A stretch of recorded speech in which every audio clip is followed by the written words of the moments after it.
بسم اللہ الرحمن الرحیم۔ السلام علیکم۔ سورۃ البقرہ، آیت رکوع نمبر 13۔ ترجمہ: اے لوگو جو ایمان لائے ہو، رائنا نہ کہا کرو بلکہ انظرنا کہو اور توجہ سے بات کو سنو۔ یہ کافر تو عذاب علیم کے مستحق ہیں۔ یہ لوگ جنہوں نے دعوت حق کو قبول کرنے سے انکار کر دیا ہے، خواہ اہل کتاب میں سے ہوں یا مشرک ہوں، ہرگز یہ پسند نہیں کرتے کہ تمہارے رب کی طرف سے تم پر کوئی بھلائی نازل ہو، مگر اللہ جس کو چاہتا ہے اپنی رحمت کے لیے چن لیتا ہے، اور وہ بڑا فضل فرمانے والا ہے۔ ہم اپنی جس آیت کو منسوخ کر دیتے ہیں یا بھلا دیتے ہیں، اس کی جگہ اس سے بہتر لاتے ہیں، یا کم از کم ویسی ہی۔ کیا تم جانتے نہیں ہو کہ اللہ ہر چیز پر قدرت رکھتا ہے؟ کیا تمہیں خبر نہیں ہے کہ زمین اور آسمان کی فرما برداری اللہ ہی کے لیے ہے، اور اس کے سوا کوئی تمہاری خبر گیری کرنے اور تمہاری مدد کرنے والا نہیں؟ پھر کیا تم اپنے رسول سے اس قسم کے سوالات اور مطالبے کرنا چاہتے ہو جسے اس سے پہلے موسیٰ سے کیے جا چکے ہیں؟ حالانکہ جس شخص نے ایمان کی روش کو کفر کی روش سے بدل لیا، وہ راہ راست سے بھٹک گیا۔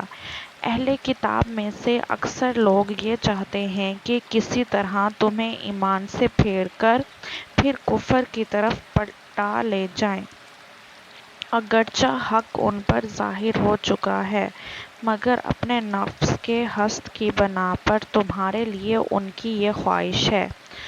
اس کے جواب میں تم عفو درگزر سے کام لو، یہاں تک کہ اللہ خود ہی اپنا فیصلہ نافذ کر دے۔ مطمئن رہو کہ اللہ تعالیٰ ہر چیز پر قدرت رکھتا ہے۔ نماز قائم کرو اور زکوٰۃ دو، تم اپنی عاقبت کے لیے جو بھلائی کما کر آگے بھیجو گے، اللہ کے ہاں اسے موجود پاؤ گے۔ جو کچھ تم کرتے ہو وہ سب اللہ کی نظر میں ہے۔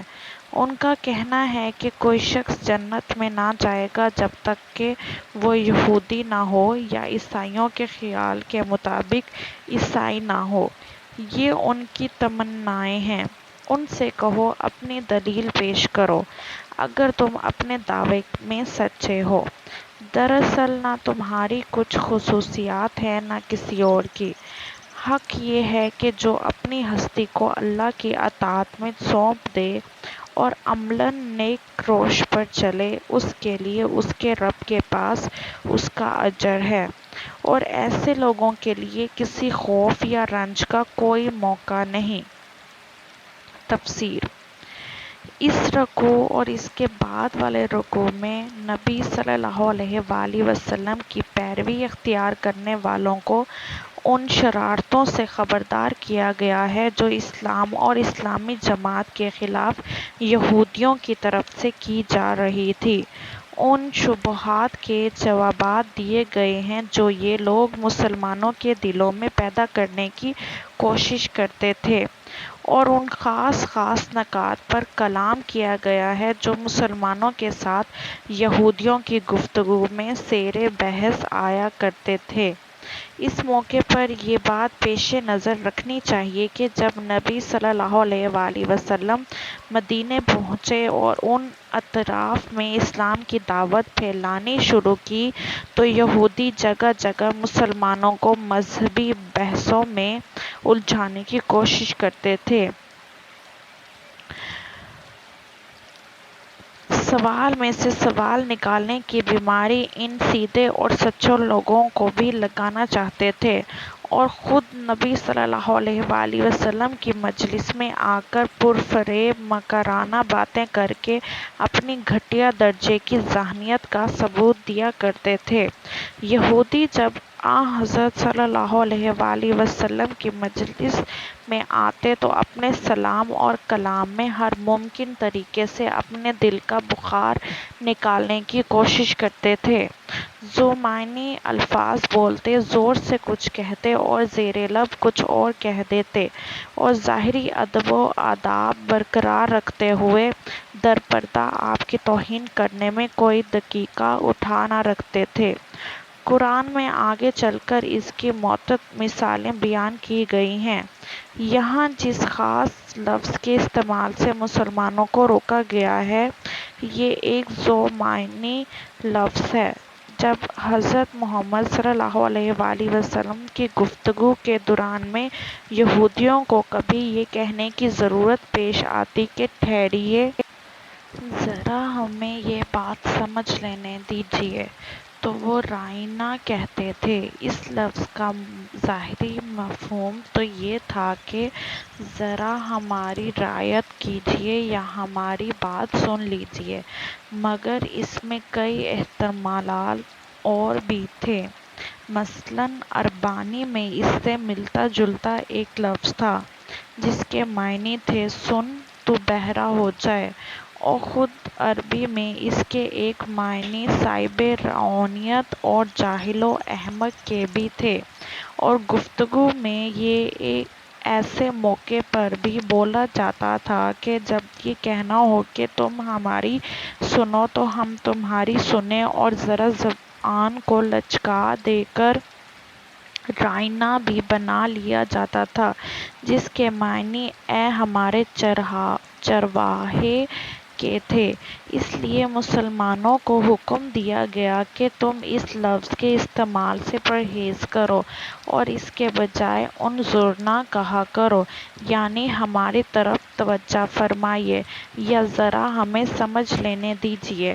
پھر فرمایا کہ توجہ سے بات کو سنو، یعنی یہودیوں کو تو بار بار یہ کہنے کی ضرورت اس لیے پیش آتی ہے کہ وہ نبی صلی اللہ علیہ وآلہ وسلم کی بات پر توجہ نہیں کرتے اور ان کی تقریر کے دوران میں وہ اپنے ہی خیالات میں الجھے رہتے ہیں، مگر تمہیں غور سے نبی صلی اللہ علیہ وآلہ وسلم کی باتیں سننی چاہیے تاکہ یہ کہنے کی ضرورت ہی نہ پیش آئے۔ یہ ایک خاص شبہے کا جواب ہے جو یہودی مسلمانوں کے دلوں میں ڈالنے کی کوشش کرتے تھے۔ ان کا اعتراض یہ تھا کہ اگر پچھلی کتابیں بھی خدا کی طرف سے آئی تھیں اور یہ قرآن بھی خدا کی طرف سے ہے، تو ان کے بعض احکام کی جگہ اس میں دوسرے احکام کیوں دیے گئے ہیں؟ ایک ہی خدا کی طرف سے مختلف وقتوں میں مختلف احکام کیسے ہو سکتے ہیں؟ پھر تمہارا قرآن یہ دعویٰ کرتا ہے کہ یہودی اور عیسائی اس تعلیم کے ایک حصے کو بھول گئے جو انہیں دی گئی تھی۔ آخر یہ کیسے ہو سکتا ہے کہ خدا کی دی ہوئی تعلیم اور وہ حافظوں سے محو ہو جائے؟ یہ ساری باتیں وہ تحقیق کی خاطر نہیں بلکہ اس لیے کرتے تھے کہ مسلمانوں کو قرآن کے من جانب اللہ ہونے میں شک ہو جائے۔ اس کے جواب میں اللہ تعالیٰ فرماتا ہے کہ میں مالک ہوں، میرے اختیارات غیر محدود ہیں، اپنے جس حکم کو چاہوں منسوخ کر دوں اور جس چیز کو چاہوں حافظوں سے محو کر دوں، مگر جس چیز کو میں منسوخ کرتا ہوں اس سے بہتر چیز اس کی جگہ پر لاتا ہوں، یا کم از کم وہ اپنے محل میں اتنی ہی مفید اور مناسب ہوتی ہے جتنی پہلی چیز اپنے محل میں تھی۔ یہودی موکشافیوں کر کے طرح طرح کے سوالات مسلمانوں کے سامنے پیش کرتے تھے اور انہیں اکساتے تھے کہ اپنے نبی سے یہ پوچھو اور یہ پوچھو اور یہ پوچھو۔ اس پر اللہ تعالیٰ مسلمانوں کو متنبہ فرما رہا ہے کہ اس معاملے میں یہودیوں کی روش اختیار کرنے سے بچو۔ اسی چیز پر نبی صلی اللہ علیہ وآلہ وسلم خود بھی مسلمانوں کو بار بار متنبہ فرمایا کرتے تھے کہ کیل و کال سے اور بال کی کھال نکالنے سے پچھلی امتیں تباہ ہو چکی ہیں، تم اس سے پرہیز کرو۔ جن سوالات کو اللہ اور اس کے رسول نے نہیں چھیڑا ان کی کھوج میں نہ لگو، بس جو حکم تمہیں دیا جاتا ہے اس کی پیروی کرو، اور جن امور سے منع کیا جاتا ہے ان سے رک جاؤ۔ دور ازگار باتیں چھوڑ کر کام کی باتوں پر توجہ صرف کرو۔ یعنی ان کے عناد اور حسد کو دیکھ کر مشتعل نہ ہو، اپنا توازن نہ کھو بیٹھو، ان سے بحثیں اور مناظرے کرنے اور جھگڑے میں اپنے قیمتی وقت اور اپنے وقار کو ضائع نہ کرو۔ صبر کے ساتھ دیکھتے رہو کہ اللہ کیا کرتا ہے۔ فضیلات میں اپنی قوتیں صرف کرنے کے بجائے خدا کے ذکر اور بھلائی کے کاموں میں انہیں صرف کرو، اور یہ کہ خدا کے ہاں کام آنے والی چیز ہے نہ کہ وہ۔ یعنی دراصل یہ ہیں تو محض ان کے دل کی خواہشیں اور آرزوئیں، مگر وہ انہیں بیان اس طرح کر رہے ہیں کہ گویا فروواقعہ یہی کچھ ہونے والا ہے۔ یہ تھا سورۃ البقرہ کا رکوع نمبر 13۔ اب انشاءاللہ نیکسٹ میں ہم 14 کریں گے۔ اللہ آپ سب کو بہت خوشیاں دے، ہر جائز کام، ہر جائز خواہش پوری کرے اور صحت والی لمبی زندگی دے۔ السلام علیکم ورحمۃ اللہ وبرکاتہ۔